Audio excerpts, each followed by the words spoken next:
जी अस्सलाम वालेकुम तमाम दोस्तों को, तमाम परदेसी भाइयों को जो यहाँ पर मुकीम है जी, मैं आपको तमाम दोस्तों को, तमाम परदेसियों को मुखातब करके इसलिए बात करता हूँ मैं कि यकीन माने हम नहीं सोचते हैं।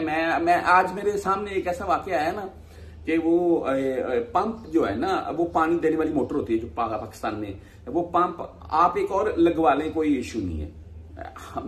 मैं गुजर रहा था, वो भाई बोल रहे थे, तो मैंने सोचा यार ये हम परदेसी हैं जो बोल दिया ऐसे, हालांकि इसके ऊपर तकरीबन 50,000 या शायद इससे भी ज्यादा खर्चा हो जाए। तो पाकिस्तान में अगर किसी ने ये वैसे वो न्यू बोर करवा कर नया पंप लगवाना हो तो वो बेचारा सोचता है कई बार, और कई माह लग जाते हैं उसको, हो सकता है 1-2 साल भी लग जाए इतने पैसे जमा करने में कि यार वो हमने बोर करवा कर 50, 60, 70,000 जितना उसके ऊपर लगता है वो लगवाना है यार। तो बहरहाल ये परदेसियों को मैं इसलिए बोल रहा हूं कि यार अल्लाह ताला की जात हिफ्ज़ो ईमान में रखे तमाम परदेसियों को जी।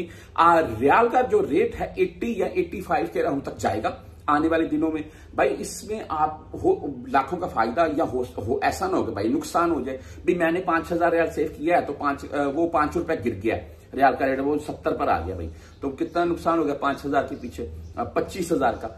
अगर वो 5 रुपए या 85 यानी कि 85 तक चला गया, 10 रुपए बढ़ गया तो कितना फायदा हो गया 50,000 का। ये चीजें होती है भाई, इसमें आपको फायदा होगा या नुकसान होगा आने वाले दिनों में। रियाल का रेट 80 के या 85 के अराउंड में जा सकता है या नहीं। मैं आपको एक चीज दिखा रहा हूं, मैं यहां पर आप खुद कंफर्म कर सकते हैं। जो डॉलर है वो 283 रुपए 10 पैसे, ये एचबीएल का एक्सचेंज रेट है। और अगर दरहम नीचे वैसे लिखा हुआ है, दरहम जो है वो 77 रुपए 10 पैसे में ये बाय किए जा रहे हैं, ले जा रहे हैं। जो डॉलर है वो रियाल है वो 75 पे 40, 75 पे 50 पैसे के अराउंड में लिया जा रहा है, 75 पे 70-80 पैसे के अराउंड में दिया जा रहा है। ये पाकिस्तान से मैंने आपको एचबीएल के एक्सचेंज रेट बोल रहे हैं आपको दिखाया है। इस वक्त की जो सूरत हाल चल रही है मौजूदा, मेरे नजदीक आने वाले भी 2, 4, 5, 10 दिन, 15 दिन, एक माह के अराउंड में रियाल के रेट में 1-आध रुपया तक का डिफरेंट यानी कि इजाफा हो सकता है। आपको इसमें कमी या नुकसान होता हुआ दिखाई नहीं देगा। हाँ, जो मेरे भाई 2, 4, 6 मंथ के बाद या 1 साल के बाद छुट्टी जाना चाह रहे हैं,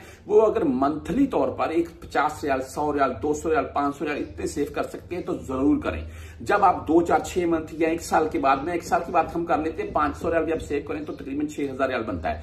आप 6,000 रियाल अगर सेव करते हैं और 1 साल के बाद आप फाइनल एग्जाम छुट्टी जा रहे होंगे तो उस टाइम कंफर्म बात है आपको हजारों के हिसाब से उन रियालों का फायदा मिलेगा। और अगर वो रियाल आप पाकिस्तान या कोई भाई इंडिया भी साथ में लेकर जा देता है तो उसको भाई उसका फायदा अच्छा खासा मिलेगा, क्योंकि ओपन मार्केट तेज होती है यहाँ के बैंकों के हिसाब से। तकरीबन 70-80 पैसे या 1 रुपए तक का डिफरेंस चलता रहता है।